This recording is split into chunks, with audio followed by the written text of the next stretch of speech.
อีเจตกใจมดกระควายทั้งไหนมาตายอย่างอยู่นี่วันนี้มาหับงานจ้า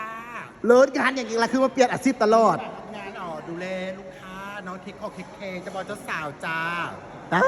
คือมาเปลี่ยนอาชีพเจ๊เห็นได้ทุกอย่าง แม่แล้วจ้าแต่สนใจติดต่อได้เด้อ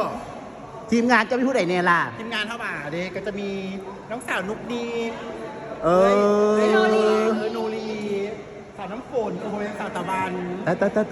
อันนี้โนรีเนาะโนรีเฮาแบบเก่ากึกแล้วก็เก่ากึก